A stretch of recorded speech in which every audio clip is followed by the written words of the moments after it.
ప్రేమతో మీ మధ్యకు మీ పరిచర్యలో పాల్గొనటకు ఆహ్వానించిన స్థానిక సంఘ పెద్దలు, ನನ್ನ ಈ ಒಂದು ಕೂಟದಲ್ಲಿ ನಾನು ಭಾಗಿಯಾಗುವಂತೆ ನನಗೆ ಆಹ್ವಾನವನ್ನು ನೀಡಿದಂತ ಸ್ಥಳೀಯ ಸಭೆಯ ಹಿರಿಯರು,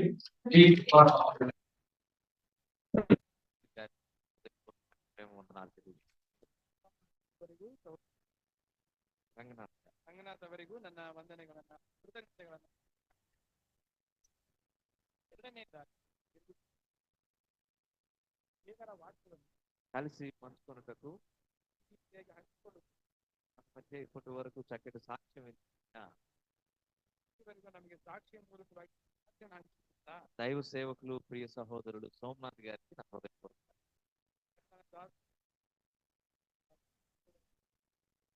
యవన సహోదరులు చక్కటి కీర్తనలతో ప్రభువును మహిమపరిచారు. సహోదర సహోదరులు ಹಾಡುಗಳ ಮೂಲಕವಾಗಿ అందును బట్టి ప్రభువును ఎంతో స్తుతిస్తూ ఉన్నాను. ಆ ಒಂದು ಸಂಗತಿಗಾಗಿ ಕರ್ತನಿಗೆ ನಾನು ಕೃತಜ್ಞತೆಗಳನ್ನ ಸಲ್ಲಿಸುತ್ತೇನೆ. రకరకాల ప్రాంతముల నుండి వచ్చినటువంటి అందరిని బట్టి కూడా ప్రభువును స్తుతిస్తున్నాను. వివిధ ರೀತಿಯ ಪ್ರಾಂತ್ಯಗಳಿಂದ ಬಂದಿರುವ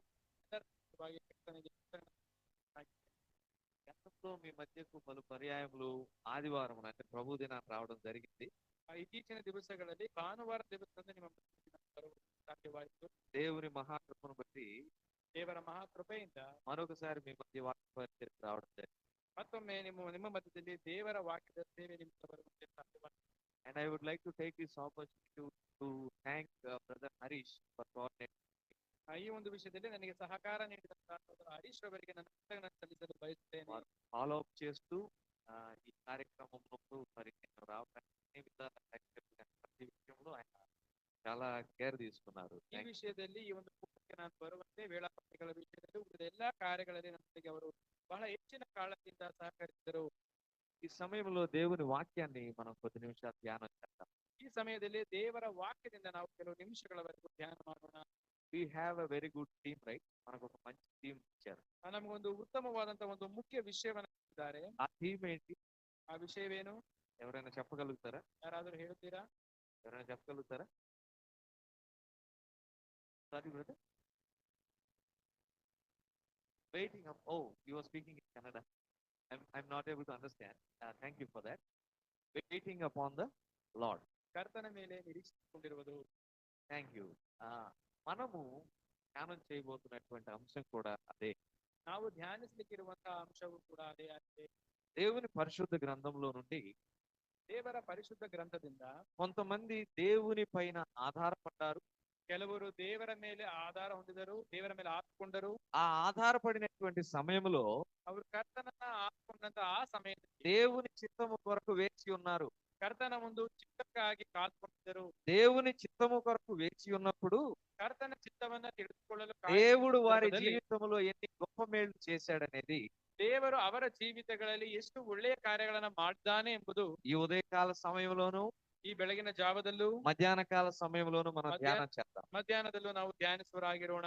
ప్రభునందు ప్రియమైన వారులారా, ಕರ್ತನಲ್ಲಿ ಪ್ರಿಯರಾದವರೇ, ముగింపు సమయం నాకు ఒకసారి చెప్తే దాన్ని బట్టి ಮುಕ್ತಾಯದ ಸಮಯವನ್ನ ನನಗೆ ತಿಳಿಸಿದರೆ ನಾನು ಅದರ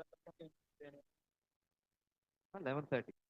thank you so much Joel. Thank you.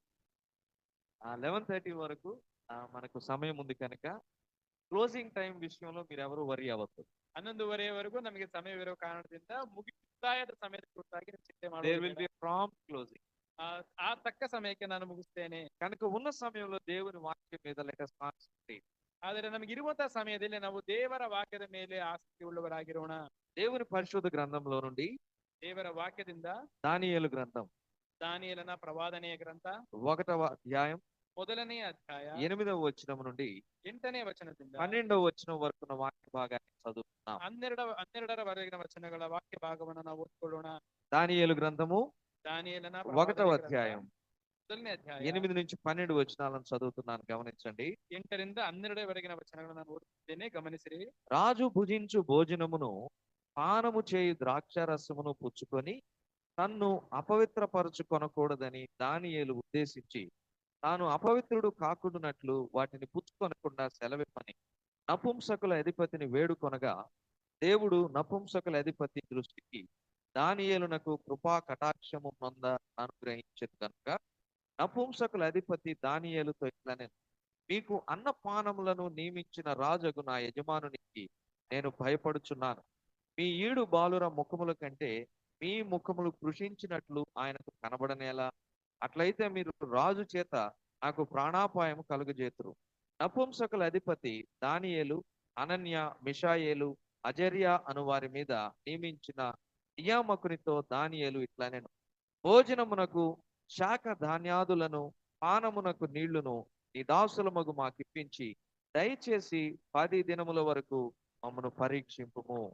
దేవుడు ఈ కొద్ది మాటలను మన కొరకు దీవించలాగున ప్రభు సహాయం కొరకు ప్రార్థన చేస్తున్నాం. కృప కలిగిన మా ప్రియ పరలోకపు తండ్రి, పరిశుద్ధుడు అయిన మా దేవ, మీ ఘనమైన నామమునకు వందనములు, స్తుతులు, స్తోత్రములు సమర్పిస్తున్నాం. మమ్మను ప్రేమించి మీ అనాది సంకల్పము చొప్పున మీ చిత్తములో ఈ శుభదినమును ఏర్పాటు చేసుకొని మా ప్రభువా, మీ స్వరక్తమిచ్చి సంపాదించినటువంటి స్థానిక సంఘములో మా ప్రభువా ప్రత్యేకమైనటువంటి కూడికలను నిర్వహించుటకు మీరు చూపినటువంటి కృపకై స్తోత్రములు చెల్లిస్తూ ఉన్నాం. ఇంతవరకు పాటల ద్వారా మీరు మహిమను పొందారు. చక్కటి సాక్ష్యమును మేము వినగలిగి ఉజ్జీవించబడుటకు మీరు కృపనిచ్చినందుకై స్తోత్రములు. తృణీకరించబడినటువంటి వారిని, మా ప్రభువా వెలివేతకు గురైనటువంటి వారిని, ఆదరణకు లోను కానటువంటి వారిని, మా ప్రభువా మరి ఆయా ప్రాంతంలో చెదిరిపోయినటువంటి పరిస్థితుల్లో ఉన్న వారిని, ప్రేమకు నోచుకొనటువంటి వారిని ఏ విధముగా మీరు ఆదరించి మీ పని కొరకై ప్రతిష్ఠించి జీవితంలో ఒక ప్రయోజకులుగా, మీ పని కొరకైన సాధనములుగా ఎంత గొప్పగా మీరు వాడుకుంటారో మేము వినగలిగాం. అటు మా ప్రియ సహోదరుని బట్టి మేము స్తుతిస్తూ ఉన్నాం. వారి పరిచర్యను, కుటుంబమును, భవిష్యత్తును మీ కృప కలిగిన హస్తముతో దీవించమని వేడుకుంటూ ఉన్నాం. ఈ సమయంలో మీ వాక్యమును మేము చదివి ఉండగా ఆ వాక్యమును మా వెనికిడిలో దీవించి మాతో మాట్లాడమని మేము ప్రాధాన్యపడుతూ ఉన్నాం. మీ పక్షముగా నిలబడిన మీ దాసుడు ఒట్టివాడు, అజ్ఞాని, పిరికివాడు మీ సిలువ చాటును మరుగుపరిచి మీ నోటి బూరగా వినియోగించుకోమని వేడుకుంటూ ఉన్నాం. ఒట్టి మాటలు, వ్యర్థమైన మాటలు, కల్పనా కథలు కలిపి చెరిపే బోధన తేక మీ సత్యవాక్యము వాక్యముగా వివరించగలుగుతామని మా రక్షకుడైన యేసుక్రీస్తు వారి పరిశుద్ధమైన నామములో ఈ మనవులను ప్రార్థించి బ్రతిమలాడి అడిగి వేడుకొంచున్నాం తండ్రి, ఆమేన్. ప్రభునందు ప్రియమైన సహోదర సహోదరులారా, ಕರ್ತನಲ್ಲಿ ಪ್ರಿಯರಾದಂತಹ ಸಹೋದರ ಸಹೋದರಿಯರೇ, BC 586 మరియు 87 సంవత్సరంలో ಕ್ರಿಸ್ತಪೂರ್ವ 586 587ರಲ್ಲಿ యూదా సామ్రాజ్యమును ಯಹೂದ ಸಾಮ್ರಾಜ್ಯವನ್ನು యెహోయాకీను అనేటటువంటి రాజు పరిపాలిస్తూ ఉన్నాడు. ಯೆಹೋಯಾಕೀನನು ಎಂಬುದಾಗಿ ಕರೆಯಲ್ಪಡುವಂತಹ ಅರಸನು ಪರಿಪಾಲಿಸುತ್ತಿದ್ದನು. ఆ దినాలలో బబులోను రాజైనటువంటి నెబుకద్నెజరు ಆ ಕಾಲದಲ್ಲಿ ಬಾಬೇಲಿನ ಅರಸನಾದಂತಹ ನೆಬೂಕದ್ನೆಚ್ಚರನು యూదా సామ్రాజ్యం మీదకి దండెత్తి వచ్చాడు. ಯಹೂದ ಸಾಮ್ರಾಜ್ಯದ ಮೇಲೆ ದಂಡೆತ್ತಿ ಬಂದನು. యెరూషలేము దేవాలయమును చూచాడు. ಯೆರೂಸಲೇಮಿನ ದೇವಾಲಯವನ್ನು ಕಂಡನು. ఆ దేవాలయం అంతా బంగారంతో అలంకరించబడి ఉంది. ಆ ದೇವಾಲಯವು ಬಂಗಾರದಿಂದ ಅಲಂಕರಿಸಲ್ಪಟ್ಟಿತ್ತು. స్తంభాలు కూడా బంగారంతో నిర్మించబడ్డాయి. ದೇವಾಲಯದ ಸ್ತಂಭಗಳು ಕೂಡ ಚಿನ್ನದಿಂದ ಮಾಡಲ್ಪಟ್ಟವು. దేవాలయము దేవదారు మ్రాణులతో కట్టబడింది. ದೇವಾಲಯವು ದೇವದಾರ ವೃಕ್ಷದ ಮರಗಳಿಂದ ಮಾಡಲ್ಪಟ್ಟದ್ದು. అద్భుతమైనటువంటి ఆలయం అది. ಅದ್ಭುತವಾಗಿದ್ದಂತಹ ದೇವಾಲಯವಾಗಿತ್ತು. ఆ ఆలయంలో ఉన్న బంగారం అంతటిని తీసుకొని వెళ్ళటానికి ಆ ದೇವಾಲಯದಂತಹ ಚಿನ್ನ ವಸ್ತ್ರರನ್ನ ತೆಗೆದುಕೊಂಡು ಹೋಗುವುದಕ್ಕಾಗಿ నెబుకద్నెజరు వచ్చాడు. ನೆಬೂಕದ್ನೆಚ್ಚರನು ಬಂದನು. ఆలయమును కాల్చివేశాడు, కూల్చివేశాడు. ಆ ದೇವಾಲಯವನ್ನ ಕೆಡವಿದನು.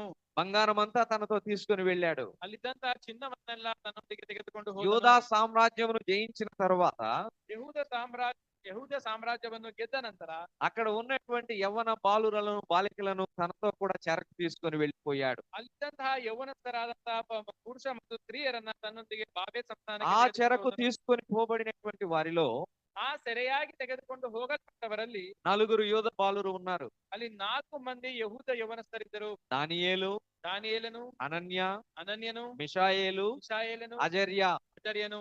ఈ బాలురను ಈ ಯೌವನಸ್ಥರು ಬಾಲಕರು నెబుకద్నెజరు ఏం చేశాడంటే ನೆಬೂಕದ್ನೆಚ್ಚರನು ಮಾಡಿದ್ದೇನೆಂದರೆ 3 సంవత్సరాల పాటు 3 ವರ್ಷಗಳವರೆಗೂ ఒక ట్రైనింగ్ ఇచ్చాడనమాట. ಅವರಿಗೊಂದು ತರಬೇತಿಯನ್ನು ಕೊಟ್ಟನು. ఈ 3 సంవత్సరాల పాటు ಈ 3 ವರ್ಷಗಳಲ್ಲಿ ఈ ట్రైనింగ్ లో ಈ ಒಂದು ತರಬೇತಿಯಲ್ಲಿ ఎవరైతే మంచి పొజిషన్ లో, ఫస్ట్ ప్లేస్ లో, సెకండ్ ప్లేస్ లో, థర్డ్ ప్లేస్ లో ఉంటారో ಯಾರ್ಯಾರು ಈ ತರಬೇತಿಯಲ್ಲಿ ಮೊದಲನೇ ಸ್ಥಾನ, ಎರಡನೇ ಸ್ಥಾನ, ಮೂರನೇ ಸ್ಥಾನದಲ್ಲಿ వారికి తన రాజ్యములో మంచి పొజిషన్స్ ఇవ్వడానికి నిశ్చయించుకున్నాడు. ಅವರಿಗೆ ತನ್ನ ರಾಜ್ಯದಲ್ಲಿ ಉತ್ತಮವಾದಂತಹ ಸ್ಥಾನಮಾನಗಳನ್ನು ಕೊಡುವ ನಿರ್ಧಾರ ಮಾಡಿದನು. నిజమే కదా, మనం ఏదైనా ఒక ఉద్యోగానికి వెళ్లే ముందు ఒక ట్రైనింగ్ ఇస్తారు మనకి. ಇದು ನಿಜವೇ ಅಲ್ಲವೇ? ನಾವು ಒಂದು ಕೆಲಸ ಮಾಡುವುದಕ್ಕೆ ಉದ್ಯೋಗ ಸೇರಿದಾಗ ನಮಗೂ ఆ ಒಂದು ತರಬೇತಿಯನ್ನು ట్రైనింగ్ లో ಕೊಡ್ತಾರೆ. మన ప్రతిభను కనబరిచినప్పుడు ಆ ಒಂದು ತರಬೇತಿಯಲ್ಲಿ ನಮ್ಮ ಪ್ರತಿಭೆಗಳು ಕಂಡು ಬಂದಾಗ దాన్ని బేస్ చేసుకొని మనకు ప్లేస్మెంట్స్ ఇస్తారు. ಅದಕ್ಕೆ ಆಧಾರವಾಗಿ ನಮಗೆ ಕೆಲಸಗಳನ್ನು ಕೊಡ್ತಾರೆ. అలాగే దానియేలు, హనన్య, మిషాయేలు, అజర్యా అను ఈ నలుగురు యవనస్తులకు ಅದೇ ರೀತಿಯಾಗಿ ದಾನಿಯೇಲ, ಹನನ್ಯ, ಮಿಶಾಯೇಲ, ಅಜರ್ಯ ಎಂಬುದಾಗಿ ಹೇಳುವಂತ ಈ 4 ಮಂದಿ ಬಾಲಕರಿಗೆ 3 సంవత్సరాలు చక్కటి ట్రైనింగ్ ఇవ్వబడింది. 3 ವರ್ಷಗಳ ಕಾಲ ತರಬೇತಿ ಕೊಡಲ್ಪಟ್ಟಿತು. ఈ 3 సంవత్సరాల ట్రైనింగ్ పీరియడ్ లో ಈ 3 ವರ್ಷಗಳ ತರಬೇತಿಯ ಸಮಯದಲ್ಲಿ వాళ్ళకి ఎన్ని ఫెసిలిటీస్ ఉన్నాయో తెలుసా? ಅವರಿಗೆ ಎಷ್ಟು ಸೌಕರ್ಯಗಳಿತ್ತು ಗೊತ್ತಾ? ఒక అద్భుతమైనటువంటి అకామిడేషన్ వారికి ఏర్పాటు చేశారు. ಅವರಿಗೆ ಒಂದು ಉತ್ತಮವಾದಂತಹ ಸೌಕರ್ಯಗಳನ್ನ ಏರ್ಪಡಿಸಲಾಗಿತ್ತು. అద్భుతమైన ఫుడ్ వారికి ఉంది. ಅವರಿಗೆ ಉತ್ತಮವಾದಂತಹ ಆಹಾರವು ದೊರಕಿತ್ತು. మంచి వస్త్రాలు ఉన్నాయి. ಅವರಿಗೆ ಒಳ್ಳೆಯ ಉತ್ತಮವಾದಂತಹ జ్ఞానమును ವಸ್ತ್ರಗಳು ಕೊಡಲ್ಪಟ್ಟವು. పొందుకోవడానికి మంచి టీచర్స్ ఉన్నారు. ಜ್ಞಾನವನ್ನ ಪಡ್ಕೊಳ್ಳುವುದಕ್ಕಾಗಿ ಉತ್ತಮವಾದಂತಹ ಶಿಕ್ಷಕರಿದ್ದರು. అన్ని అనుకూలతలు ఉన్నాయి. ಈ ಎಲ್ಲಾ ಅನುಕೂಲಗಳಿದ್ದವು. కానీ ఒక విషయంలో ಆದರೆ ಒಂದು ವಿಷಯದಲ್ಲಿ దానియేలుకు చిన్న ఆలోచన వచ్చింది. ದಾನಿಯೇಲನಿಗೆ ಒಂದು ಸಣ್ಣ ಆಲೋಚನೆ ఆ ಬಂತು. ఆలోచన ఏంటంటే, ಆ ಆಲೋಚನೆ ಏನೆಂದರೆ, రాజు భుజించే భోజనమును మేము తినము. ರಾಜನು ಭುಜಿಸುವಂತ ಆಹಾರವನ್ನ ನಾವು ಸೇವಿಸುವುದಿಲ್ಲ.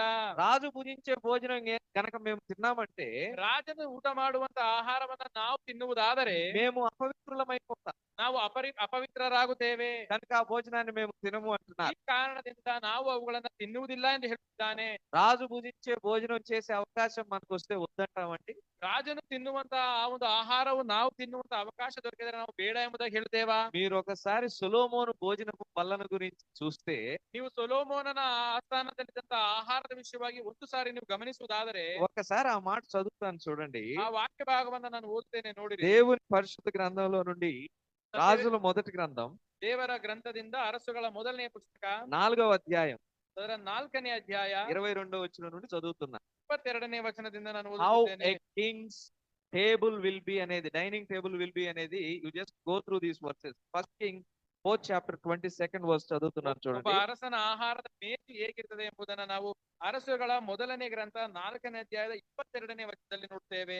ఒక్కొక్క దినమునకు సొలొమోను భోజనపు సామాగ్రి ఎంత అనగా 600 తూముల సన్నపు గోధుమ పిండియు, 1200 తూముల ముతక పిండియు, త్రొవ్విన ఎడ్లు 10, విడి ఎడ్లు 20, 100 గొర్రెలను, ఇవియుగాక ఎర్ర దుప్పులు, జింకలు, త్రొవ్విన బాతులను తేబడెను. ఒకసారి ఆలోచన చేయండి, గొర్రెలు ఎన్ని ఉన్నాయంట రోజుకి? 100 గొర్రెలండి. ಇಲ್ಲಿ ಗಮನಿಸಿರಿ, ಒಂದು ದಿವಸಕ್ಕೆ 100 ಕುರಿಗಳು ಎಂಬುದಾಗಿ ಓದುತ್ತೇವೆ. మనము మటన్ బిర్యానీ పెట్టాలంటే ನಾವು ಮಟನ್ ಬಿರಿಯಾನಿ ಮಾಡಬೇಕಾದರೆ అందరు నవ్వుతూ ఉన్నారు, అర్థమైంది విషయం. బడ్జెట్ ప్రాబ్లమ్స్ వస్తాయి. ನಮಗೆ ಆ ಒಂದು ಹಣದ ವ್ಯವಸ್ಥೆ ಸಮಸ್ಯೆಗಳು ಬರ್ತವೆ. పెళ్లి విషయానికి వచ్చేసరికి ఇంకొన్ని ఆలోచనలు ఉంటాయి. ಮದುವೆ ವಿಷಯವಾಗಿ ನೋಡುವುದಾದರೆ ಇನ್ನೂ ಅನೇಕ ಆಲೋಚನೆಗಳು చాలా ಇರ್ತವೆ. కష్టం అన్నమాట మటన్ బిర్యానీ పెట్టాలంటే. ಮದುವೆಯಲ್ಲಿ ಮಟನ್ ಬಿರಿಯಾನಿ ಹಾಕುವುದು ಬಹಳ ಕಷ್ಟಕರವಾದಂತಹ ಒಂದು ವಿಷಯ. ఇక్కడేమో ఒక రోజుకి 100 గొర్రెలను వారు వండుతూ ఉన్నారు. ಆದರೆ ಇಲ್ಲಿ ಗಮನಿಸುವುದಾದರೆ ಒಂದು ದಿವಸಕ್ಕೆ 100 ಕುರಿಗಳನ್ನ ಅವರು ಅಡುಗೆಯಾಗಿ ಸಮರ್ಪಿಸುತ್ತಿದ್ದಾರೆ. ఎడ్లను ప్రక్కన పెడదాం, కోడెలను ప్రక్కన పెడదాం, ಈ ಒಂದು ಉಳಿದ ಪ್ರಾಣಿಗಳನ್ನ ನಾವು ಪಕ್ಕಕ್ಕೆ ಇಡೋಣ. మటన్ బిర్యానీ పరిస్థితి చూడండి ఎలాగుందో. ಅದು ಮಟನ್ ಬಿರಿಯಾನಿಯ ಒಂದು ಪರಿಸ್ಥಿತಿಯನ್ನ ನೋಡಿರಿ. ఇలాంటి శ్రేష్టమైన భోజనము లభిస్తూ ఉంటే, ಇಂತಹ ಶ್ರೇಷ್ಠವಾದಂತಹ ಆಹಾರಗಳು ದೊರಕುತ್ತಿರುವಾಗ ఆ భోజనం మాకు వద్దంటున్నారంటే వీళ్ళు, ಆ ಆಹಾರವು ನಮಗೆ ಬೇಡ ಎಂಬುದಾಗಿ ಹೇಳುತ್ತಿದ್ದಾರಲ್ಲ, ఆ భోజనం పుచ్చుకుంటే అపవిత్రం అంటున్నారేంటి వీళ్ళు? ಆ ಆಹಾರವನ್ನ ಸೇವನೆ ಮಾಡಿದ ನಾವು ಅಪವಿತ್ರರಾಗುತ್ತೇವೆ ಎಂಬುದಾಗಿ ಹೇಳುತ್ತಿದ್ದಾರಲ್ಲ. ఒకసారి ఆలోచన చేయండి. ಒಂದು ಸಾರಿ ಆಲೋಚನೆ ಮಾಡಿರಿ. భోజనము చాలా ప్రియంగా ఉంది, ఇష్టంగా ఉంది, ఆకర్షిస్తూ ఉంది. ಅಲ್ಲಿರುವಂತಹ ಆಹಾರವು ಬಹಳ ಪ್ರಿಯವಾಗಿದೆ, ಇಷ್ಟವಾಗಿದೆ, ಅದು ಆಕರ್ಷಿಸುವಂತದ್ದಾಗಿದೆ. హృదయంలో ఆశ కలుగుతూ ఉంది కదా, ಹೃದಯದಲ್ಲಿ ಆಸೆ ಉಂಟಾಗುತ್ತದೆ ಅಲ್ಲವೇ? ఆ భోజనమును భుజించాలి.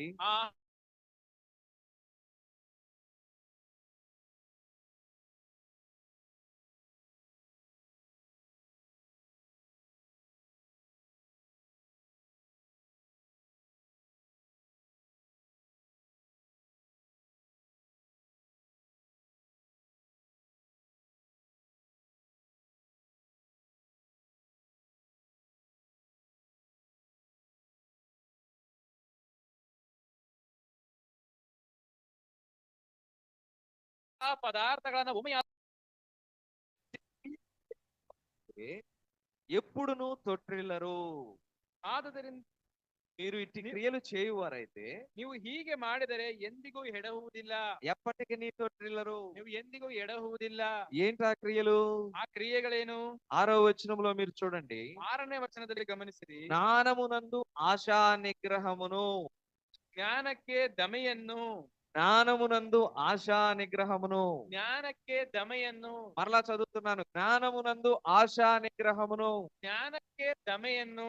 యవ్వన కాలంలో ఆశా నిగ్రహము చాలా ముఖ్యమైనటువంటి విషయం. ಯೌವನ ಪ್ರಾಯದಲ್ಲಿ ಆಶೆಗಳನ್ನ ನಿಯಂತ್ರಿಸುವಂತದ್ದು ಬಹಳ ಪ್ರಾಮುಖ್ಯವಾದದ್ದು. మన జీవితంలో రకరకాల కోరికలు, రకరకాల ఆశలు మనకు కలుగుతూ ఉంటాయి ನಮ್ಮ కదండి. ಜೀವಿತಗಳಲ್ಲಿ ವಿವಿಧ ರೀತಿಯ ಆಶೆಗಳು, ವಿವಿಧ ರೀತಿಯ ಕೋರಿಕೆಗಳು ಬರುವ ಸಾಧ್ಯತೆಗಳುಂಟು. దేవుని వాక్యం ఏమని చెప్తుందంటే, ದೇವರ ವಾಕ್ಯವು ಹೇಳುವುದೇನೆಂದರೆ, desire is the mother of all sins. ಎಲ್ಲಾ ಪಾಪಗಳಿಗೆ ತಾಯಿ ಅದು ಬಯಕೆಯೇ. Desire is the mother of all sins. ಬಯಕೆಯೇ ಎಲ್ಲಾ ಪಾಪಗಳಿಗೆ ತಾಯಿಯು. ఆశ, కోరిక పాపమునకు తల్లి లాంటివంట. ಆಶೆಯು ಕೋರಿಕೆಯು ಪಾಪಕ್ಕೆ ತಾಯಿ ಅಂತಿದೆ. ఎక్కడ చూస్తాం ఈ మాట? ಎಲ್ಲಿ ಈ ವಾಕ್ಯವನ್ನು ಓದ್ತೇವೆ? యాకోబు పత్రిక 1వ అధ్యాయం 15వ వచనం. దేవునికి స్తోత్రం. ಯಾಕೋಬನ ಪತ್ರಿಕೆ 1ನೇ ಅಧ್ಯಾಯದ 17ನೇ ವಚನ ಓದ್ತೇವೆ. దురాశ గర్భమును ధరించి ಆಶೆಯು ಪಾಪವನ್ನ ಹೆರೆದು, పాపమును కనగా ಅದು ಪಾಪವನ್ನ ಹೆರೆದು, పాపము పరిపక్వమై ಆ ಆಶೆಯು ಬಸುರಾಗಿ ಪಾಪವನ್ನು ಎತ್ತು మరణమును కనును. ಅದು ಮರಣವನ್ನ ಹಡೆಯುತ್ತದೆ. ఆది ఆదాము విషయంలో జరిగింది ఇదే. ಆದಿಯಲ್ಲಿದ್ದಂತ ಆದಾಮನ ವಿಷಯದಲ್ಲಿ ಅದು ಕೂಡ ಇದೆ. సాతానుడు ఆశ చూపించాడు. ಸೈತಾನನು ಆಶೆಯನ್ನುಂಟು ಮಾಡಿದನು. ఆ పండ్లను చూచినప్పుడు అవి కన్నులకు చాలా రమ్యంగా, సౌందర్యవంతంగా ఉన్నాయి. ಆ ಹಣ್ಣುಗಳನ್ನ ನೋಡಿದಾಗ ಅವುಗಳು ಕಣ್ಣು ನೋಡುವುದಕ್ಕೆ ರಮ್ಯವಾಗಿ, ತಿನ್ನುವುದಕ್ಕೆ ಯೋಗ್ಯವಾಗಿ ಇತ್ತು. అవి తిని ఒకసారి రుచి చూద్దాం అనుకున్నారు వాళ్ళు. ಅದನ್ನು ತಿಂದು ಒಮ್ಮೆಯಾದರೂ ರುಚಿ ನೋಡಬೇಕೆಂಬುದಾಗಿ ಅವರು ಅಂದುಕೊಂಡರು. రుచి చూచిన తర్వాత పాపములో పడిపోయారు. ಆದರೆ ಅದನ್ನ ರುಚಿ ನೋಡಿದ ನಂತರ ಅವರು ಪಾಪದಲ್ಲಿ ಬಿದ್ದರು. ఆ తర్వాత మరణం వచ్చేసి. ನಂತರ ಮರಣವು ಬಂದಿತು. ప్రభునందు ప్రియమైన వారలారా, ಕರ್ತನಿಗೆ ಪ್ರಿಯರಾದವರೇ, పాపమునకు నాంది ఎక్కడ పడుతుందంటే, ಪಾಪಕ್ಕೆ ಅಂತ್ಯವು ಎಲ್ಲಿ ಎಂದು ನೋಡುವುದಾದರೆ హృదయములో కలిగేటటువంటి ఆశ లేక కోరికతో. ನಮ್ಮ ಹೃದಯದಲ್ಲಿ ಉಂಟಾಗುವಂತ ಆಶೆ ಬಯಕೆಗಳ ಮೂಲಕವಾಗಿ ಪಾಪವು ಆರಂಭಗೊಳ್ಳುತ್ತದೆ. So we have to be very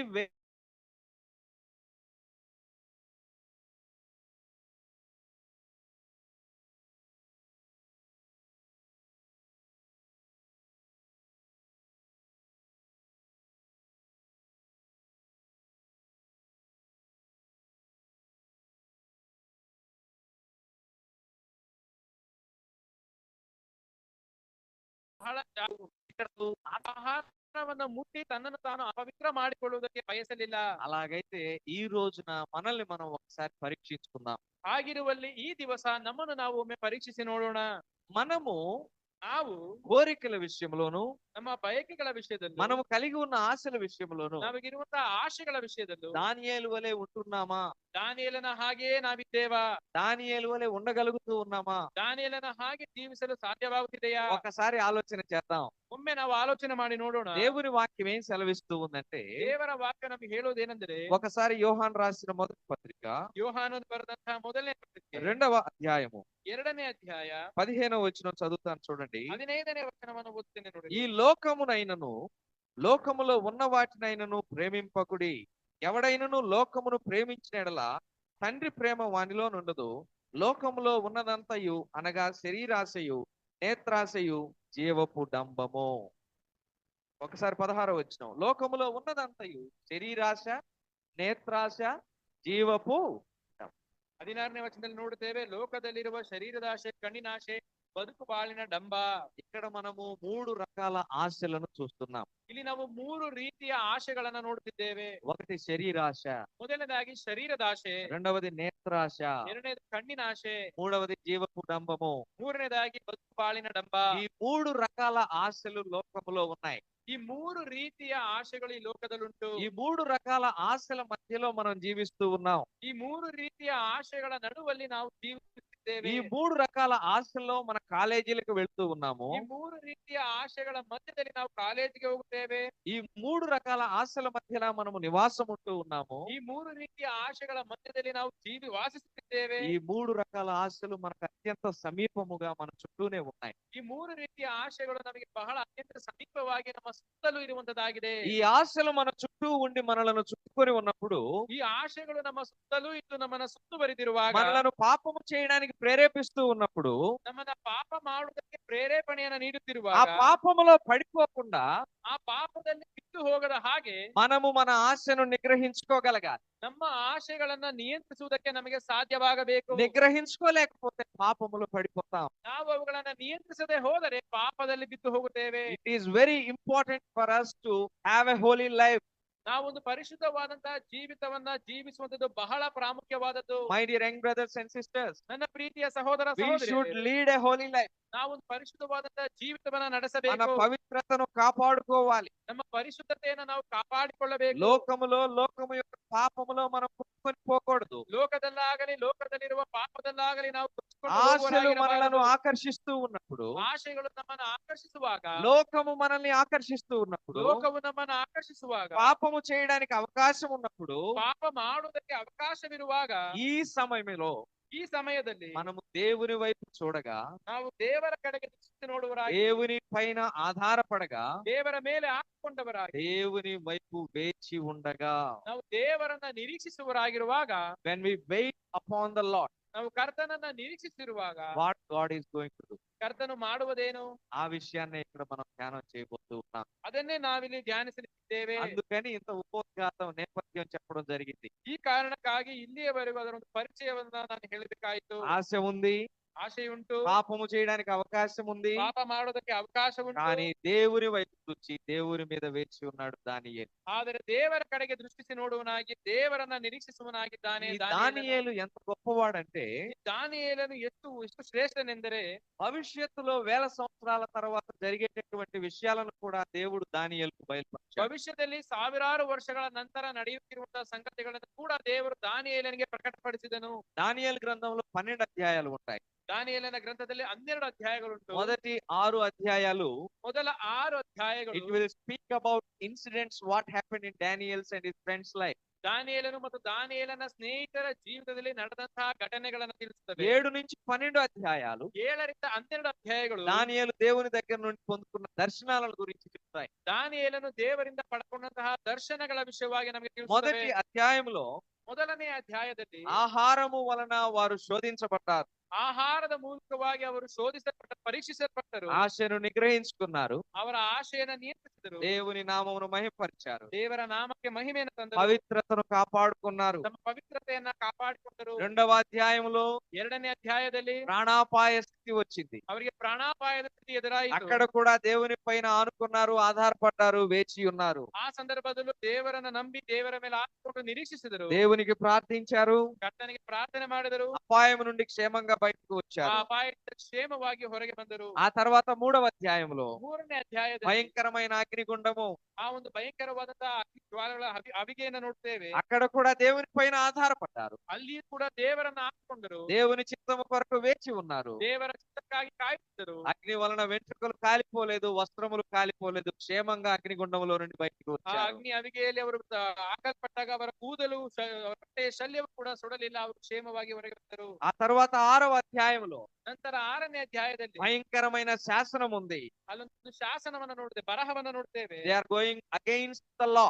ಅಲ್ಲಿ ಅವರು ಆ ಒಂದು ನಿಯಮಕ್ಕೆ ವಿರುದ್ಧವಾಗಿ ఒక ಹೋಗುವರಾಗಿದ್ದಾರೆ. భయంకరమైన శాసనమునకు వ్యతిరేకంగా వెళుతూ ఉన్నప్పుడు ಅಲ್ಲಿದ್ದಂತಹ ಒಂದು ನಿಯಮಕ್ಕೆ ವಿರುದ್ಧವಾಗಿ ಅವರು అక్కడ ಸಾಗುತ್ತಿರುವಾಗ కూడా దానియేలు దేవుని పైన ఆధారపడ్డాడు, ಅಲ್ಲಿ ಕೂಡ ದಾನಿಯೇಲನು ದೇವರ ಮೇಲೆ ಹಾಕಿಕೊಂಡನು, దేవుని చిత్తముకై వేచి ఉన్నాడు, ದೇವರ ಚಿತ್ತಕ್ಕಾಗಿ ನಿರೀಕ್ಷಿಸುವನಾಗಿದ್ದನು. క్షేమంగా సింహముల గుహలో నుండి బయటికి వచ్చాడు. ಅದರ ಮೂಲಕವಾಗಿ ಕ್ಷೇಮವಾಗಿ ಸಿಂಹಗಳ ಗವಿಯಿಂದ ಸುರಕ್ಷಿತವಾಗಿ ಹೊರಗೆ ಬಂದನು. కనుక ప్రభునందు ప్రియమైన వారలారా, ಈ ಕಾರಣದಿಂದ ಕರ್ತನಿಗೆ ಪ್ರಿಯರಾದವರೇ, మొదటి అధ్యాయములో పవిత్రతను కాపాడుకున్న దానియేలు, ಮೊದಲನೇ ಅಧ್ಯಾಯದಲ್ಲಿ ಪವಿತ್ರತೆಯನ್ನ ಕಾಪಾಡಿಕೊಂಡಂತಹ 2వ ದಾನಿಯೇಲನು, అధ్యాయంలో ప్రార్థించి ప్రాణాపాయ స్థితి నుండి బయటపడినటువంటి దానియేలు, 2ನೇ ಅಧ್ಯಾಯದಲ್ಲಿ ಪ್ರಾರ್ಥನೆ ಮಾಡಿ ಪ್ರಾಣಾಪಾಯದಿಂದ ಪಾರಾದಂತಹ ದಾನಿಯೇಲನು, 3వ అధ్యాయంలో విశ్వాసమును కాపాడుకున్న శద్రకు, మేషకు, అబేద్నెగో, 3ನೇ ಅಧ್ಯಾಯದಲ್ಲಿ ನಂಬಿಕೆಯನ್ನ ಕಾಪಾಡಿಕೊಂಡಂತಹ ಶದ್ರಕ್, ಮೇಷಕ್, ಅಬೇದ್ನೆಗೋ, 4వ అధ్యాయంలో నిర్దోషిత్వాన్ని అంటే తన ఇన్నోసెన్స్ కాపాడుకున్నటువంటి దానియేలు. 4ನೇ ಅಧ್ಯಾಯದಲ್ಲಿ ತನ್ನ ಮುಗ್ಧತೆಯನ್ನ ಕಾಪಾಡಿಕೊಂಡಂತಹ ದಾನಿಯೇಲನು.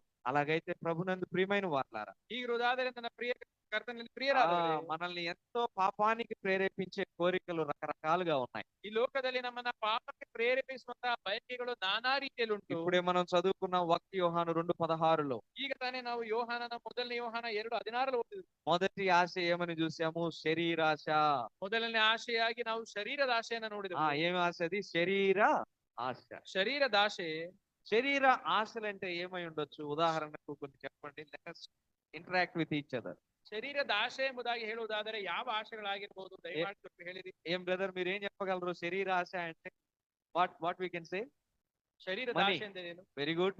మనీ, ಹಣ, ధనము, ಹಣ, ఇంకా ಸಂಪತ್ತು. శరీరాశ. శరీరంలో నుండి కొన్ని కోరికలు కలుగుతూ ఉంటాయి. బ్రదర్ భోజనం, వెరీ గుడ్, ಆಹಾರ, వెరీ గుడ్, థ్యాంక్ యూ. భోజనము, ఆహారము, ఇంకా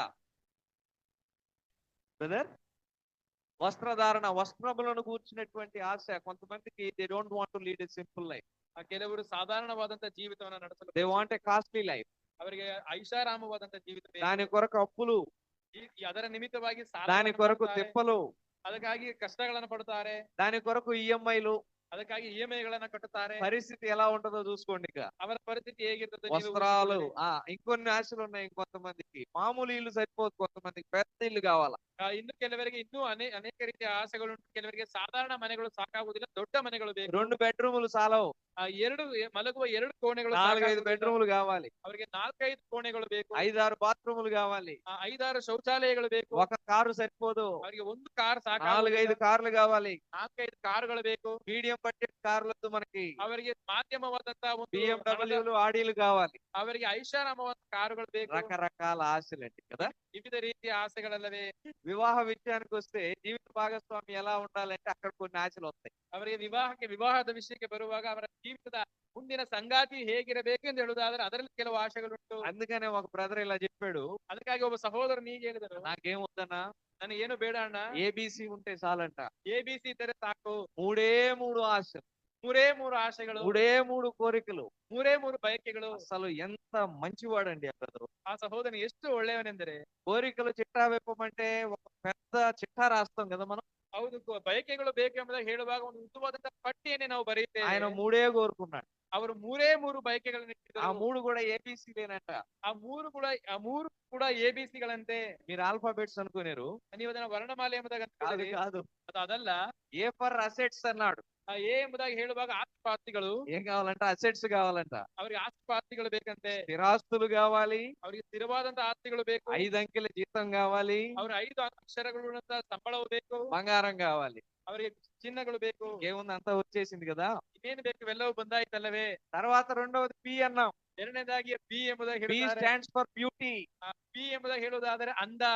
ఆస్తి మాత్రమే కాదు, అందం కూడా కావాలి. ಅವರಿಗೆ ಆಸ್ತಿ ಮಾತ್ರವೇ ಸಾಲದು, ಅಂದವೂ ಬೇಕು. జీవిత భాగస్వామి అందంగా ఉండాలి. ಅವರ ಬಾಳ ಸಂಗಾತಿಯು అందವಾಗಿರಬೇಕು. ఆ తర్వాత మూడవది సి అన్నాడు. ಮೂರನೇದಾಗಿ C ಎಂಬುದಾಗಿ ಹೇಳಿದರು. కాస్ట్ కూడా కావాలంట. ಅದಕ್ಕೆ ಜಾತಿಯು ಕೂಡ ಬೇಕಂತೆ. ఏం కావాలంట? ಏನ್ ಬೇಕಂತ? కాస్ట్ కూడా. ఇక తర్వాత చెప్పుకుంటూ పోతే చాలా ఉంది లిస్టు. ಜಾತಿಯು ಬೇಕಂತೆ. ಇನ್ನು ಹೇಳ್ತಾ ಹೋದರೆ ಪಟ್ಟಿ ಉದ್ದವಾಗಿದೆ. సి అంటే డౌరీ, కట్నం కూడా కావాలి. D ಅಂದ್ರೆ ವರದಕ್ಷಿಣೆಯು ఇక మనం ಬೇಕು. ఆల్ఫాబెట్స్ అన్ని చెప్పుకుంటా పోవాల్సి వచ్చింది. ಈಗ ನಾವು ఎందుకంటే ವರ್ಣಮಾಲೆಗಳೆಲ್ಲವೂ ಹೇಳ್ತಾ ಹೋಗಬೇಕಾಗುತ್ತದೆ. ఆశలింత అద్భుతంగా, ఘోరంగా, భయంకరంగా పెద్దవిగా ఉన్నాయి మానవులకి. ಮನುಷ್ಯರಿಗೆ ಆಶೆಗಳು ಇಷ್ಟು ಭಯಂಕರವಾಗಿ, ಘೋರವಾಗಿ, ದೊಡ್ಡದಾಗಿ, ದೈತ್ಯವಾಗಿದೆ. కానీ దానియేలు ముందు ఒక చిన్న ఆశ ఉంది, ಆದರೆ ದಾನಿಯೇಲನ ಮುಂದೆ ಒಂದು ಸಣ್ಣದಾದಂತಹ ಆಸೆ ಇದೆ. చిన్న శోధన ఉంది. ಒಂದು ಸಣ್ಣದಾದಂತಹ ಪರೀಕ್ಷೆ ಇದೆ. ఆ ఆహారమును పుచ్చుకుంటే చాలండి. ಆ ಆಹಾರವನ್ನ ಸೇವಿಸಿದ್ದರೆ ಸಾಕು. ఆ ఆహారమును పుచ్చుకుంటే ಆಹಾರವನ್ನ ಸೇವಿಸಿದರೆ అక్కడ జరిగే పరిణామాలు దానియేలుకు బాగా తెలుసు. ಅದರ ನಂತರ ನಡೆಯುವಂತಹ ಪರಿಣಾಮಗಳು ದಾನಿಯೇಲನಿಗೆ ಬಹಳ ಚೆನ್ನಾಗಿ ಗೊತ್ತು. కన్ను ప్రేరేపిస్తూ ఉంది, ಕಣ್ಣು ಪ್ರೇರೇಪಣೆಯನ್ನ ನೀಡುತ್ತಿದೆ. నాలుక కూడా రుచి చూడమని చెబుతూ ఉంది. ನಾಲಿಗೆ ಕೂಡ ರುಚಿ ನೋಡು ಎಂಬುದಾಗಿ ಹೇಳ್ತಿದೆ. దాన్ని తింటే నేను అపవిత్రునైపోతాను. ಆದರೆ ಅದನ್ನ ಸೇವಿಸಿದರೆ ನಾನು ಅಪವಿತ್ರನಾಗುತ್ತೇನೆ. హృదయములో నుండి ఒక గతింపు. ಹೃದಯದಲ್ಲಿ ಒಂದು ಹೋರಾಟ.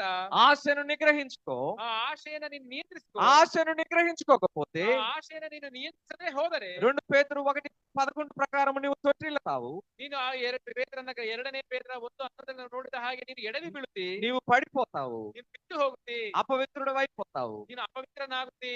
అయ్యా, మనల్ని మనం అపవిత్రం చేసుకోవటానికి కాదు, దేవుడు మనల్ని పవిత్రపరిచింది. ಆ ದೇವರು ನಮ್ಮನ್ನ ಪರಿಶುದ್ಧರನ್ನಾಗಿ ಮಾಡಿರುವಂತದ್ದು ನಮ್ಮನ್ನು ನಾವು మనల్ని ಅಪವಿತ್ರರನ್ನಾಗಿ మనము ಮಾಡಿಕೊಳ್ಳುವುದಕ್ಕಾಗಿ ಅಲ್ಲ. మనల్ని మనము అపవిత్రం చేసుకోవడానికి కాదు, ప్రభు కలువరి శిలువలో మరణించింది. ನಮ್ಮನ್ನು ನಾವು ಅಪವಿತ್ರರನ್ನಾಗಿ ಮಾಡಿಕೊಳ್ಳುವುದಕ್ಕಾಗಿ ಅಲ್ಲ ಕರ್ತನ ಶಿಲುಬೆಯ ಮೇಲೆ మనల్ని ಮರಣ మనము ಹೊಂದಿದ್ದು. పవిత్రంగా జీవింప చేసుకోవడానికి ప్రభు ఈ లోకంలోనికి వచ్చాడు.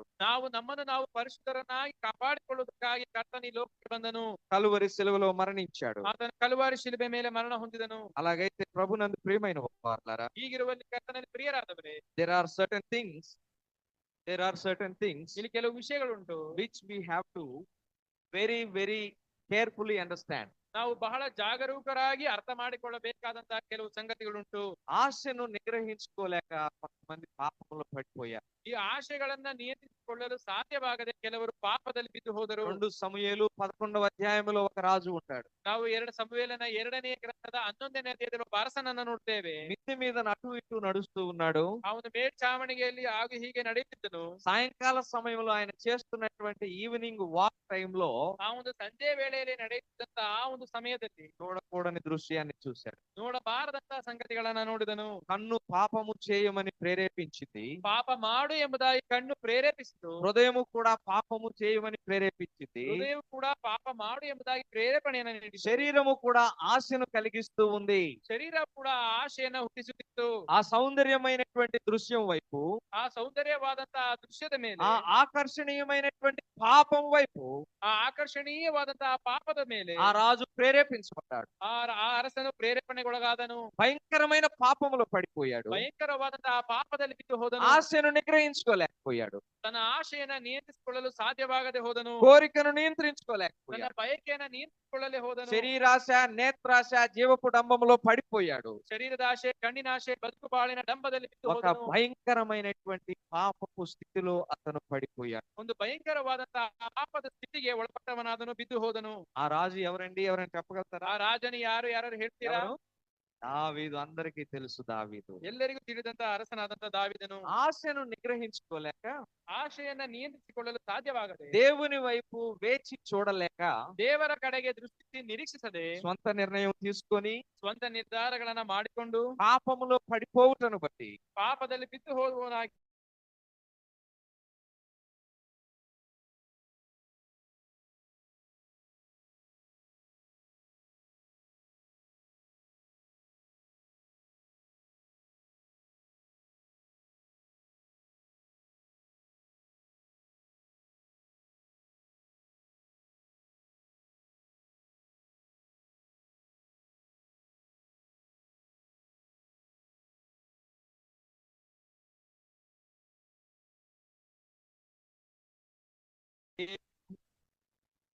My dear young brothers and sister, ನನ್ನ ಪ್ರಿಯ- జాగ్రత్తగా ఈ విషయాన్ని వినండి.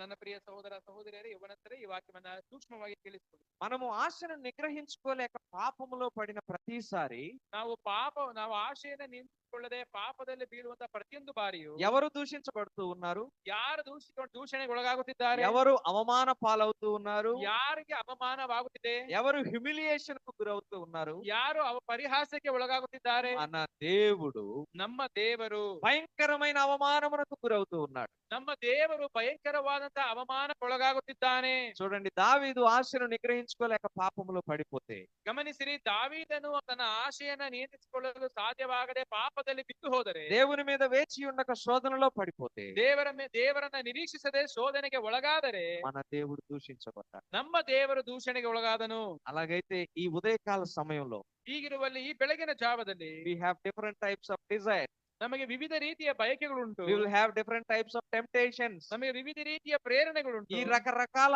ఆశల మధ్యన ಈ ವಿವಿಧ ರೀತಿಯ ಆಶೆಗಳ ನಡುವೆ మనము పడిపోకుండా ನಾವು ಬಿದ್ದು ಹೋಗದ ಹಾಗೆ దేవుని మీద ఆధారపడి ನಾವು ದೇವರ ಮೇಲೆ ఆయన మీద వేచి ఉన్నప్పుడు ಆತನನ್ನ ನಿರೀಕ್ಷಿಸಿಕೊಂಡವರಾಗಿ ఆయన దానియేలు వలె మనలను ఆశీర్వదిస్తాడు. ಆತನು ದಾನಿಯೇಲನ ರೀತಿಯಲ್ಲಿ ನಮ್ಮನ್ನು ಕೂಡ ಆಶೀರ್ವದಿಸುತ್ತಾನೆ.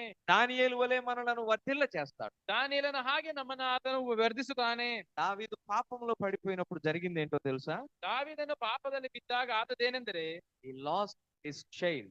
దావీదు తన మగువನ್ನ కళకొండను, అతని బిడ్డను అతడు కోల్పోయాడు. తన మగువನ್ನ కళకొండను. 51వ కీర్తన మీరు చదివితే ನೀವು 51ನೇ ಕೀರ್ತನೆಯನ್ನು ಓದುವುದಾದರೆ హృదయంలో ఉన్న శాంతిని అతడు కోల్పోయాడు. ಹೃದಯದಲ್ಲಿದ್ದಂತಹ ಒಂದು ಸಮಾಧಾನವನ್ನ ಕಳ್ಕೊಂಡನು. హృదయంలో ఉన్న సంతోషమును అతడు ತನ್ನ కోల్పోయాడు. ಹೃದಯದ ಒಂದು ನಿಜವಾದ ಸಂತೋಷ, హృదయంలో ఉన్న ఆనందమును కోల్పోయాడు. ಆತನ ಆನಂದವನ್ನ ಕಳ್ಕೊಂಡನು. దేవుడిచ్చిన రక్షణ ఆనందమును కోల్పోయాడు. ದೇವರು ಕೊಟ್ಟಂತಹ ರಕ್ಷಣಾನಂದವನ್ನ దేవునితో ಕಳ್ಕೊಂಡನು. ఉన్న సహవాసమును కోల్పోయాడు. ದೇವರೊಂದಿಗೆ ಹೊಂದಿದಂತಹ ಅನ್ಯೋನ್ಯತೆಯನ್ನು ಕಳ್ಕೊಂಡನು. దేవుని సన్నిధికి దూరమయ్యాడు. ದೇವರ ಸಾನ್ನಿಧ್ಯಕ್ಕೆ ದೂರವಾದನು. దేవుని శత్రువులకు దేవుని దూషించడానికి అవకాశం ದೇವರ కలుగజేశాడు. ಶತ್ರುಗಳು ದೇವರನ್ನ ದೂಷಿಸುವುದಕ್ಕೆ ಅವಕಾಶ ಮಾಡಿಕೊಟ್ಟನು. ఎంత విచారకరమైన పరిస్థితి, ಎಂತಹ ಶೋಚನೀಯವಾದ ఎంత ಸ್ಥಿತಿ, బాధాకరమైన పరిస్థితి. ಎಂತಹ ನೋವಿನ ಸ್ಥಿತಿ. మరి మన ఎదుట ఉన్నప్పుడు కోరికలు, ఆశలు, శోధనల విషయంలో మనం ఏ మేరకు నిగ్రహించుకోగలుగుతూ ఉన్నాం? ಈ ರೀತಿಯಾಗಿ ನಮ್ಮ ಕಣ್ಣು ಮುಂದೆ ಇರುವಂತಹ ಆಶೆಗಳ ವಿಷಯದಲ್ಲಿ, ಬಯಕೆಗಳ ವಿಷಯದಲ್ಲಿ ಅವುಗಳನ್ನ ನಾವು ಎಷ್ಟು ಮಾತ್ರ ನಿಯಂತ್ರಿಸುವುದಕ್ಕೆ ಪ್ರಯತ್ನಿಸುತ್ತಿದ್ದೇವೆ. ఒక దైవ సేవకుడు ఇలాగన్నాడు. ಒಬ್ಬ ದೇವರ ಸೇವಕರೊಮ್ಮೆ ಹೀಗಂದರು. ఇదేంటి చెప్పండి? ಇದೇನೆಂಬುದಾಗಿ ಹೇಳಿರಿ. ఏంటిది? ಇದೇನು? సెల్ ఫోన్ కదా. ಸೆಲ್ ಫೋನ್ దీని గురించి ఏమన్నాడో తెలుసా?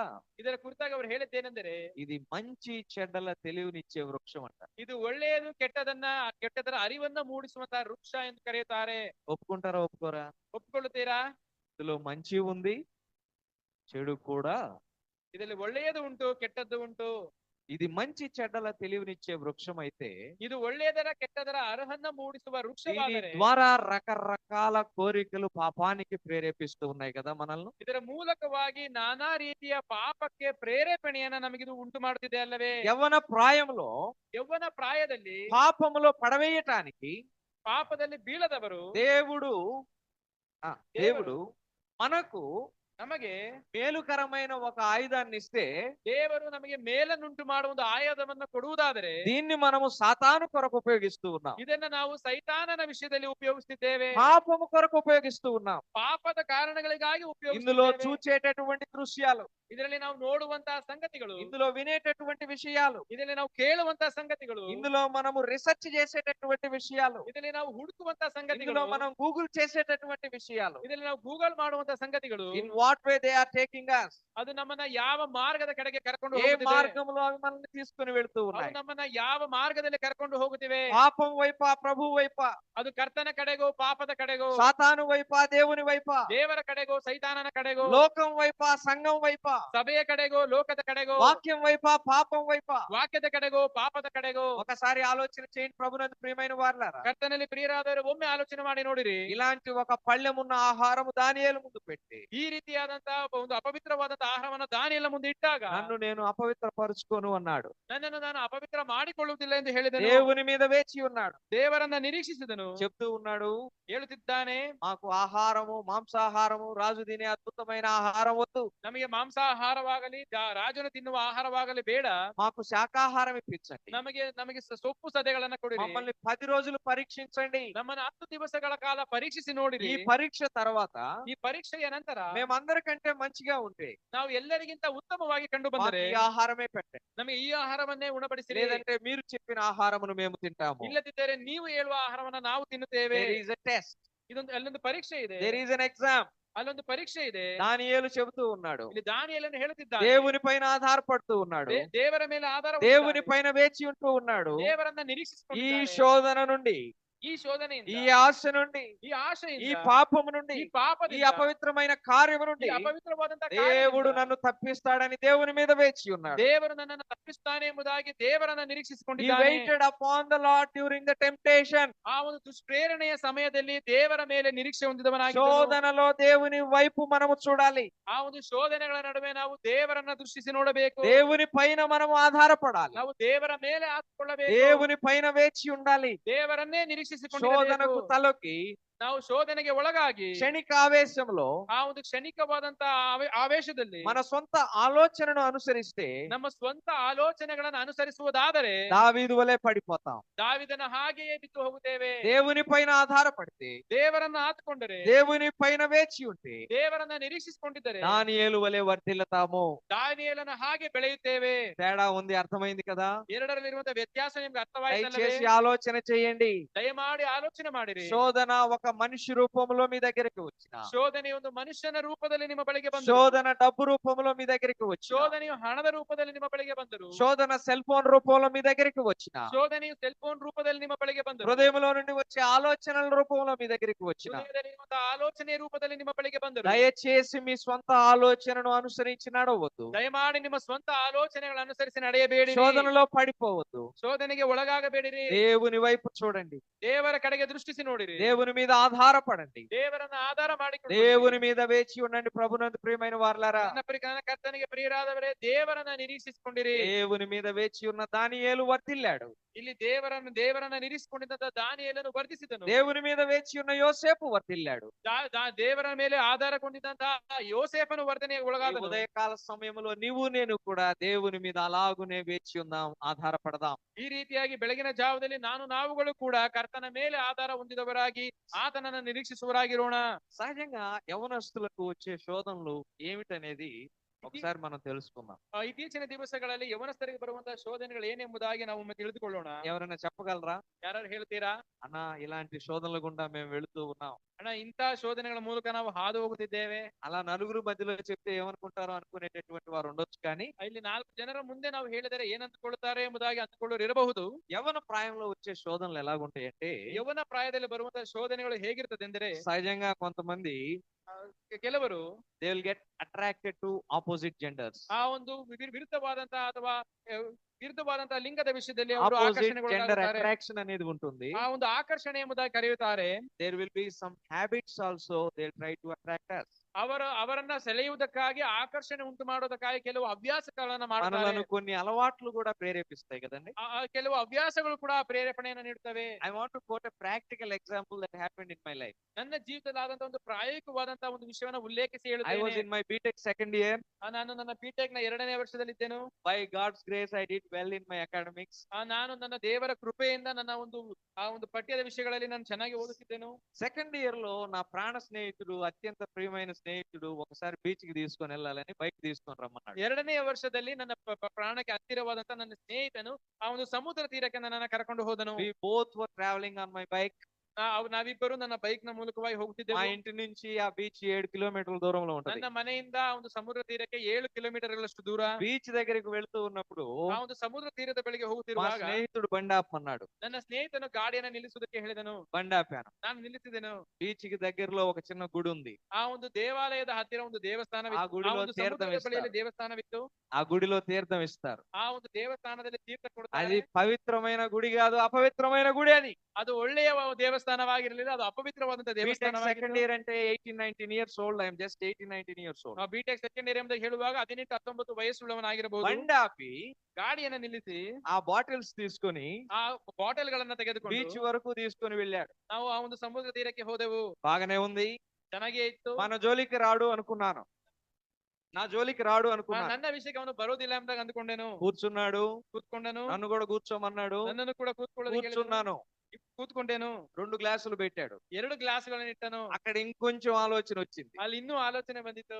ఆ తర్వాత దాంట్లోకి కొన్ని పదార్థాలు తీసి కవర్ లో నుంచి జాగ్రత్తగా బయట పెట్టాడు అపురూపంగా. ಆಗ ಕವರಿನಲ್ಲಿದ್ದಂತ ಕೆಲವು ಇನ್ನೂ ಪದಾರ್ಥಗಳನ್ನ ತೆಗೆದು ಹೊರಗೆ ಇಟ್ಟನು. ఖాళీ గ్లాసులో తీర్థం పోసాడు. ಆ ಒಂದು ಖಾಲಿ ಗ್ಲಾಸ್ ನ ತೀರ್ಥವನ್ನ ಹಾಕಿದನು. ఆ 2వ గ్లాసు తీసి ఇవ్వబోతూ ఉన్నాడు. ಆ 2ನೇ ಗ್ಲಾಸ್ ಅನ್ನ ತೆಗೆದು ನನಗೆ ಕೊಡಲಿಕ್ಕಿದ್ದಾನೆ. There is only one word in my mind.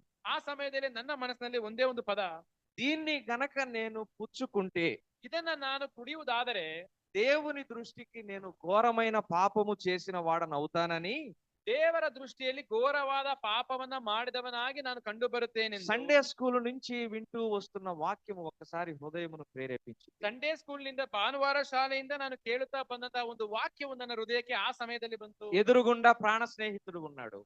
ನನ್ನ ಎದುರಿನಲ್ಲಿ ಪ್ರಾಣ ಸ್ನೇಹಿತನಿದ್ದಾನೆ. నాకు బాల్యము నుండి ఎక్కువ మంది స్నేహితులు లేరండి. ನನಗೆ ಬಾಲ್ಯದಿಂದಲೇ ನನಗೆ ಚಿಕ್ಕ ವಯಸ್ಸಿನಲ್ಲಿ ಹೆಚ್ಚು ಮಂದಿ ಸ್ನೇಹಿತರಿಲ್ಲ. I am very very selective about my friends. ನನ್ನ ಸ್ನೇಹಿತರ ವಿಷಯದಲ್ಲಿ ನಾನು ಬಹಳವಾಗಿ ಆಯ್ಕೆ ಮಾಡುವಂತ ವ್ಯಕ್ತಿ. ఫేస్బుక్ లో ఉన్నట్టు వందలు 200 మంది ఫ్రెండ్స్ నాకుండరు. ಆ ಫೇಸ್ಬುಕ್ ನಲ್ಲಿರುವ ಹಾಗೆ 100-200 ಮಂದಿ పెద్ద ಸ್ನೇಹಿತರು పెద్ద ನನಗಿಲ್ಲ. సర్కిల్స్ మాకుండవు. ನನಗೆ ದೊಡ್ಡ ದೊಡ್ಡ ಸ್ನೇಹಿತರಿಲ್ಲ. రోడ్డు మీదకి వెళ్తే యాక్సిలరేటర్ 10 సార్లు వదిలిపెట్టి చేతులు ఎత్తుకుంటా వెళ్లే పరిస్థితి అసలే ఉండదు. ಆ ದಾರಿಯಲ್ಲಿ ಹೋಗುವಾಗ ಗಾಡಿಗಳ ಶಬ್ದವನ್ನು ಎತ್ತಿ ಕೈಗಳನ್ನ ತೋರಿಸಿಕೊಂಡು ಹೋಗುವಂತ ఏ ಅಭ್ಯಾಸ పంపు ಇಲ್ಲವೇ దగ్గర ಇಲ್ಲ. కూర్చున్న అనుభవం లేదు.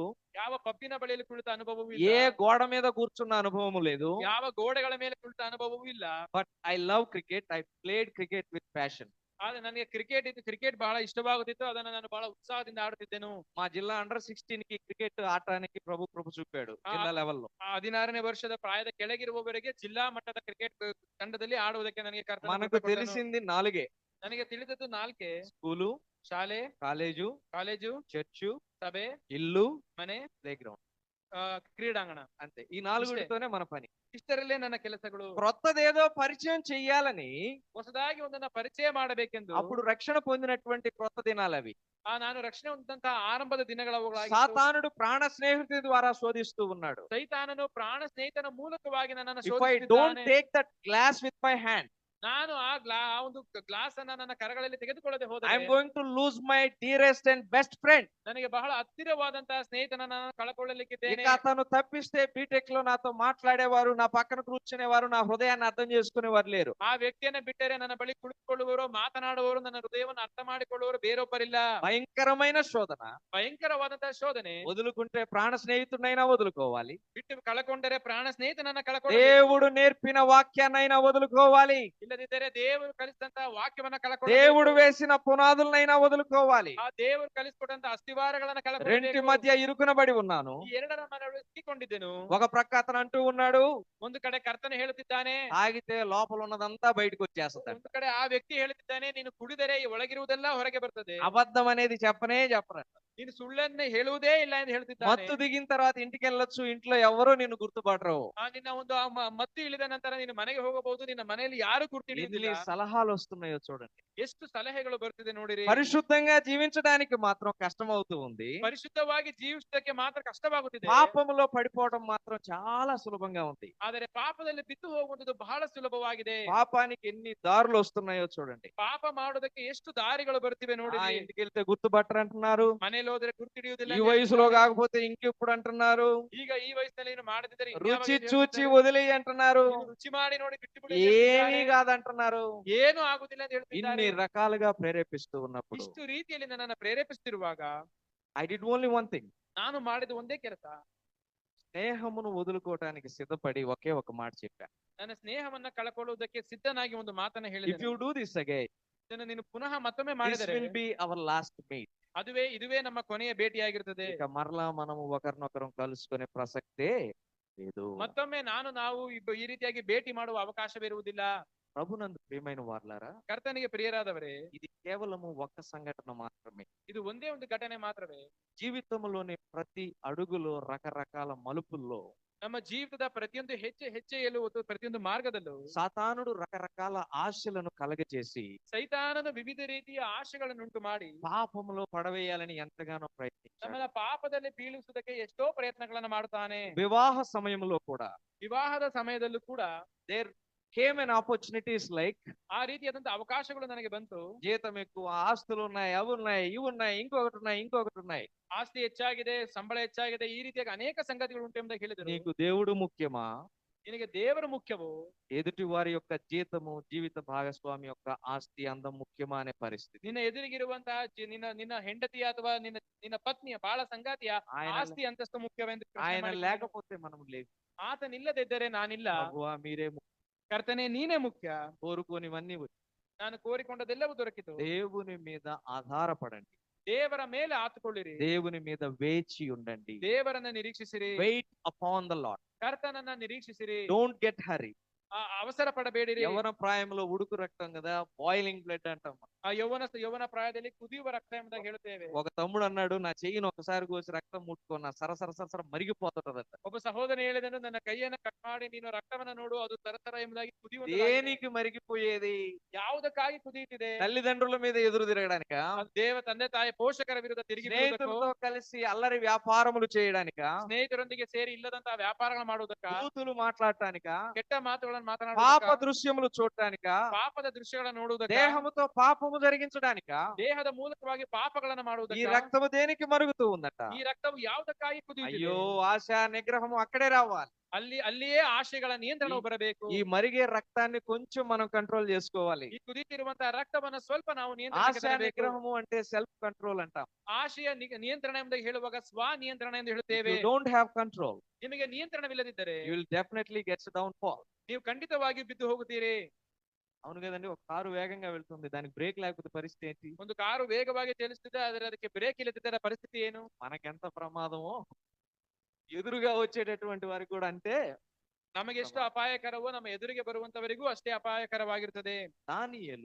ದಾನಿಯೇಲನು తనను తాను నిగ్రహించుకున్నాడు. ತನ್ನನ್ನು ತಾನು ನಿಯಂತ್ರಿಸಿಕೊಂಡನು. తన స్నేహితులు కూడా తమను తాము నిగ్రహించుకున్నారు. ಅವನ ಸ್ನೇಹಿತರು ಕೂಡ ಅವರನ್ನು ನಿಯಂತ್ರಿಸಿಕೊಂಡರು. జరిగింది ఏంటో తెలుసా? చివరిగా ఒక మాట చదువుకొని ఈ సెషన్ ముగించుకుందాం. దానియేలు గ్రంథం 1వ అధ్యాయం. ಆದರೆ ಇಲ್ಲಿ ಆದದ್ದೇನು ಆ ವಾಕ್ಯ ಭಾಗವನ್ನು ಓದಿ ನಾವು ಈ ಒಂದು ಪ್ರಸ್ತಾಪವನ್ನ ಮುಗಿಸೋಣ. దానియేలు గ్రంథం 1వ అధ్యాయం ದಾನಿಯೇಲನ ಮೊದಲನೇ ಅಧ್ಯಾಯ ಮೊದಲನೇ ಗ್ರಂಥ 19వ వచనం నుండి చదువుతున్నాను.